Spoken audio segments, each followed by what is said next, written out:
En la siguiente mesa me va a acompañar Ángela, la tesorera, la que manda en la FAPA. Y vamos, es que es verdad, esto es así. Y nuestra abogada, que muchos y muchas de vosotros habréis hablado con ella, no todos le ponéis cara, ahí está Gema, nuestra abogada, Servicios Jurídicos de la Federación, que nos va a exponer un tema muy interesante y que muchas asociaciones llamáis para preguntar al respecto de las salidas del alumnado menores de edad de los centros educativos. ¿Qué sucede, ¿no?, en esos momentos? Entonces, vamos a empezar esta mesa y mientras ir pensando lo de la votación. Es que tiene su intríngulis.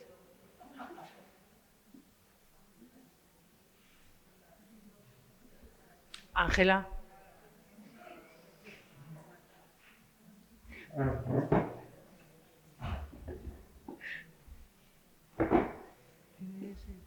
No.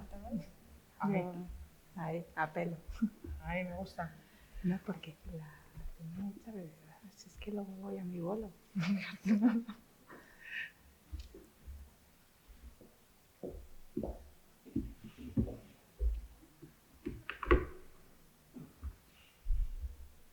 Bueno, Gema, ¿qué tal? Bien. Bueno, lo primero, daros las gracias por aguantar hasta las 4 de la tarde para escuchar una ponencia jurídica sobre las salidas de menores. Bueno, mi nombre es Gema, hay muchos que me conocéis, otros como un AMPA que nos hemos visto hace un ratito después de hablar largo y tendido, ahí las tengo, nos hemos puesto cara. Y bueno, pues la idea es abordar un tema que es recurrente todos los cursos y que ya os adelanto que no vais a tener una conclusión clara porque nadie va a salir contento de esta ponencia, esto va a ser así. No tengo presentaciones estupendas porque realmente esto es una cuestión que está dentro de un marco legal que voy a intentar ser lo más liviana posible y bueno, pues la intención es trasladaros ahora mismo. Mi intención no es entrar en ninguna política concreta de ningún colegio, ya sé que me vais a decir, es que en mi colegio sí, en mi colegio no, sino que lo que quiero intentar trasladaros es que entendáis un poquito el marco legal, la responsabilidad que tienen los centros, la responsabilidad que tenemos las familias y que todo esto se conjugue en aras al final al interés superior de nuestros peques, ¿vale? Os digo que no vais a llegar a ninguna conclusión ni a ninguna solución que os termine por convencer y esto es así porque realmente no existe ninguna norma, ¿vale?, que nos diga cuáles son las capacidades de los menores. Quiero decir, no tenemos un estatuto básico del menor que diga, vamos a ver, los menores de 6 a 8 años pueden hacer esto, de 8 a 10 tal, no. Tenemos normativa muy dispersa donde es cierto que hay determinadas competencias que están establecidas. Sabemos por la Ley Orgánica Penal del Menor que un menor de edad inferior a 14 años es inimputable, sabemos que a partir de los 16 años tenemos una capacidad de obrar disminuida, no plena, pero sí disminuida, se puede hacer un contrato laboral. Sabemos que a partir de los 14 años ellos pueden dar su consentimiento en el tema de protección de datos. Es decir, tenemos cosas que sabemos, pero que realmente no están refundidas. Y justo en este asunto no tenemos nada concreto que digamos ya está. Tenemos el artículo 33 que nos aclara la situación. No nos lo aclara, al revés, es peor. Entonces, dicho todo esto, vamos a llegar a la parte que todos estáis deseando, que es el marco legal.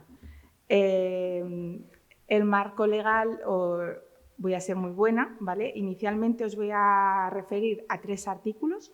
Uno de ellos es el artículo 39 de la Constitución y dentro del Código Civil el artículo 154 y el artículo más importante de todo esto, que es el 1903. Acordaros de ese 1903.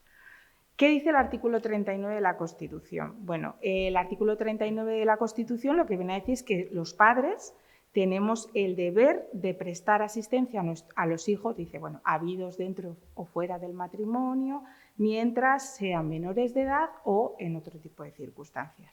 En ese mismo sentido está el artículo 154 del Código Civil, que dice que los padres tenemos el deber de velar por nuestros hijos menores de edad mientras se encuentren bajo nuestra potestad. Y entonces, ¿por qué os digo que es muy importante ese 1903? Pues ese 1903 es súper importante porque lo que hace en uno de sus apartados es trasladar esa responsabilidad tan importante que nos da ese artículo 39 y ese artículo 154 a los centros educativos, ¿vale? Entonces, concretamente, lo que viene a decir es que los titulares de los centros de enseñanza serán los responsables de nuestros hijos mientras estén bajo su custodia. Pero no cualquier responsabilidad, o sea, es una responsabilidad que se equipara a la de la patria potestad. Y son, por tanto, responsables tanto de los daños que se causen o que se le causen a los menores como de los que causen los menores, ¿vale? Entonces, esta responsabilidad tan importante de los padres, que está en estos artículos tan importantes que os acabo de decir, se traslada al centro educativo cuando ellos se supone que no han cumplido este deber de protección, ¿vale?, que tienen sobre nuestros hijos mientras están bajo su paraguas.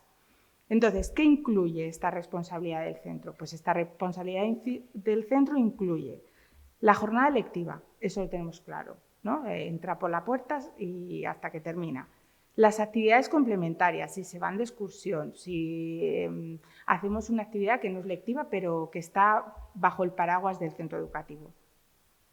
Y lo que es muy importante, y el traslado y entrega hasta que haya un traspaso efectivo de la custodia. Vale, y aquí es cuando la matan, ¿vale?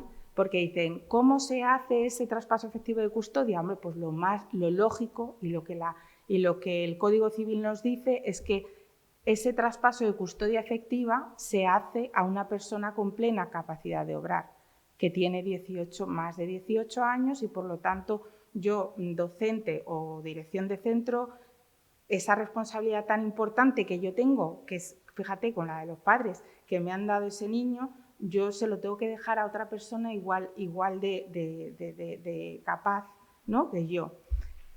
Pero claro, aquí es cuando venís y me dicen, no, pero es que yo os firmo una autorización y yo pongo que en esa autorización yo como padre dejo que el niño salga y yo asumo, oye, si le pilla un camión, pues no pasa nada. Tú tranquilo que no tienes ninguna responsabilidad. Pues que la realidad es que no, ¿vale? La realidad es que no, porque esos artículos tan importantes al final conllevan, lo veremos un pelín más adelante, a que ellos tienen que ser conscientes del posible riesgo. Entonces, ¿y por qué no, además, esas autorizaciones que muchos decimos? Es que, pues yo no lo entiendo, porque si yo total te he firmado que yo soy su padre, ya, pero es que mientras este horario, que yo lo he tenido, es que yo soy su padre, casi, ¿no?, a efectos legales. Entonces, además tenemos otro obstáculo muy importante y son nuestros jueces. ¿Qué están diciendo nuestros jueces con estas autorizaciones? No dicen que sean ilegales, yo no estoy diciendo en ningún momento que estas autorizaciones sean ilegales. Lo que están diciendo estos jueces es que la existencia de estas autorizaciones firmadas por las familias no eximen de forma inmediata de responsabilidad al centro educativo. Vale, esta autorización está, perfecto, y desde luego se va a hacer valer, pero el mero hecho de que exista esta autorización no exime. Entonces, tenemos una sentencia que digamos que es un poco la base, la principal, la madre, que es además una sentencia del Supremo, que bueno, casa distintas sentencias contradictorias al final en nuestra jurisprudencia superior, que al final voy a leer la parte más textual porque es un poco rollo, pero os la traduzco a la parte que nos importa. Y lo que viene a decir es que en ningún caso queda exonerado de responsabilidad el equipo directivo y docente por el hecho de que los padres hayan firmado que su hijo vaya y regrese solo del colegio, si ello puede suponer una situación de riesgo para el menor. Entonces, volvemos un poco a lo mismo. No es que se prohíba que los menores de edad no salgan solos del colegio. Es que lo que se dice es que esa autorización no exime de forma automática. ¿Y por qué no lo exime? Pues porque además de estos artículos tan importantes que os he nombrado y que a través de ese 1903 se traslada a la familia, tenemos una ley que seguro que todos conocéis, aunque no la conozcáis, el articulado concreto, que es la Ley Orgánica 196, la Ley de Protección del Menor, ¿vale? Esa ley que es un poco que todos echamos mano en algún momento, que se ha modificado. Seguro que la conocéis, vosotros sois de AMPAS, con el tema de la certificación negativa de registro de delincuentes sexuales, que se los tenemos que pedir a todos los trabajadores. Todas estas cuestiones tan importantes en aras a proteger a nuestros más pequeños están en esa norma. Entonces, ¿qué dice esta norma? Pues esta norma lo que habla es que precisamente toda persona o autoridad, especialmente las que trabajan con personas en posible riesgo o desamparo o menores, lo que tienen que hacer es que en el momento de detectar cualquier situación de peligro o maltrato deben de comunicarlo o prestar auxilio inmediato. Entonces, ¿qué se puede considerar como una situación de riesgo? Pues es que, claro, a lo mejor resulta que una situación de riesgo, pues es que yo vivo en la calle de enfrente, pues a lo mejor eso no es una situación de riesgo. Ya, pero es que a lo mejor yo pretendo firmarte una autorización y mi hijo tiene que hacer el Camino de Santiago para llegar a su casa. Bueno, pues eso no. Entonces, tenemos que ver y valorar cuál es el riesgo efectivo de la salida de ese menor. Entonces, ¿a partir de qué edad puede salir un menor solo? Toma ya. ¿Qué decís? Venga. 28. Pues al paso que vamos. 12. ¿A partir de qué edad? No está establecido. Ya os he dicho que aquí no va a salir nadie contento. Quinto de primaria son 11, ¿no? 10, 11, 14, venga, va. Pues son... Ahora mismo, como estamos diciendo, no existe una ley que marque esta edad, ¿vale? Lo que se está establecido es que se usa como referencia general los 12 años. 12 años. ¿Por qué decimos los 12 años? Bueno, pues se presume que a partir de los 12 años existe una presunción de discernimiento. Esta presunción se le dice que es una presunción, decimos abogados, juris tantum, es decir, que admite prueba en contrario, ¿vale? En los juzgados, si habéis estado en algún procedimiento, a partir de los 12 años a los menores los consideramos como susceptibles de ser explorados, es decir, su testifical, su opinión se empieza a tener en cuenta. Pero tenemos que tener en cuenta que la madurez, pese a lo que os acabo de decir, se tiene que evaluar caso por caso. Tenemos distintas fuentes, porque me diréis, ¿pero y esto dónde se recoge? Pues no, pues lo que hemos dicho. Fuentes policiales. Fuentes policiales, al final, lo que vienen a decir es que los menores, ellos consideran que los menores de 12 años no pueden ir solos por la calle. Y que a partir de esa edad, y que hasta esa edad, perdón, deberían de ser recogidos por un adulto. Luego tenemos otro estudio, que es el estudio que habla de niños, ciudades y seguridad vial, que indica que la edad media a partir de la que los padres en España empezamos a dejar a nuestros hijos ir solos al cole es más o menos los 9,4 años, ¿vale? Y que en nuestro país el 70% de los niños entre 8 y 12 años no van solos al colegio, ¿vale?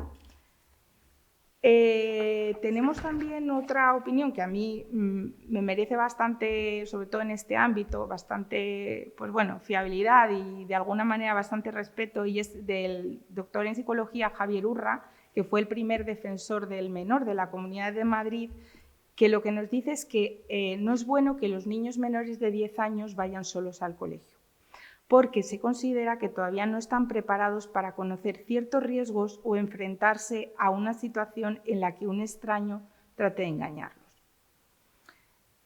En cualquier caso, que los hijos puedan tener o podamos considerar que tengan una suficiente capacidad de juicio, es decir, que tengan ya 12 años, que sean muy maduros, eso no quita para que nosotros hayamos perdido esa posibilidad o esa responsabilidad sobre ellos. La seguimos teniendo. O sea, legalmente, todo lo que hagan nuestros hijos en esa franja de edad, hasta los 18 años, lo pagamos nosotros, ¿vale?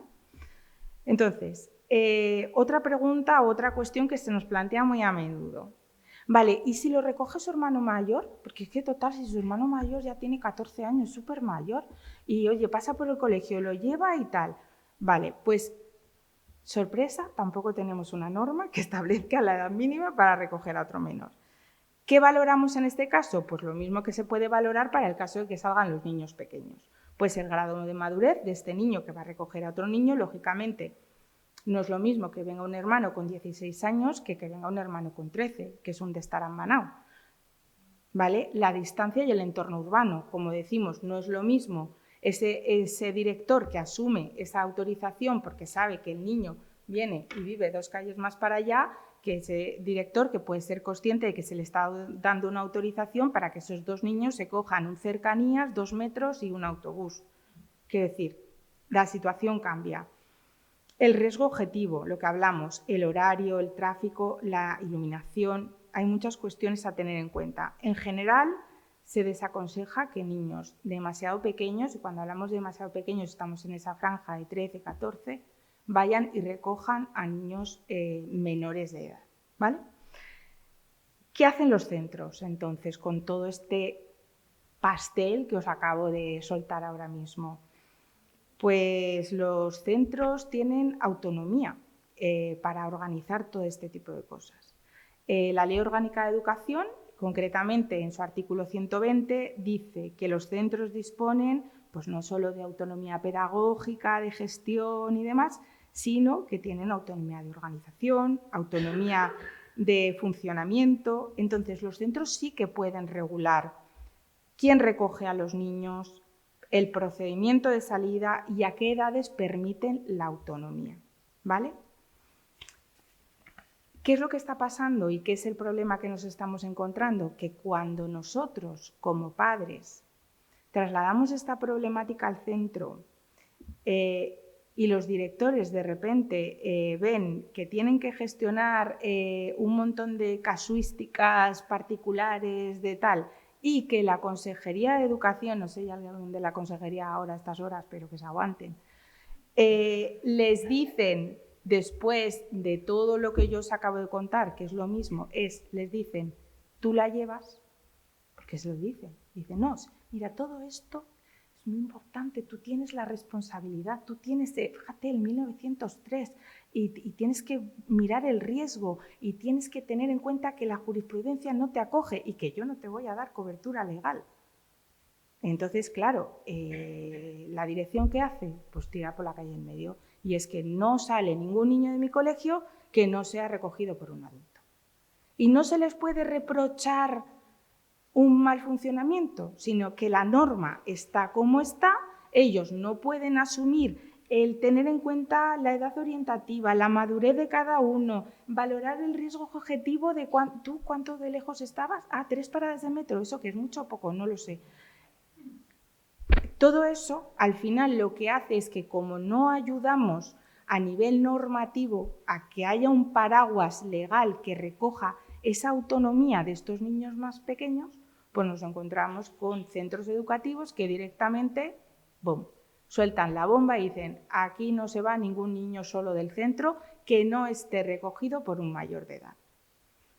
Problema, pues que los padres a la hora de conciliar es un faenón, porque muchos no llegamos, es una pena porque la gran mayoría estamos dentro del barrio, tenemos nuestras casas relativamente cerca de los centros educativos, estamos al final vulnerando eso tan importante que es la autonomía de los más pequeños, estamos siempre defendiendo desde la Federación los caminos seguros, en fin, todo ese tipo de cosas.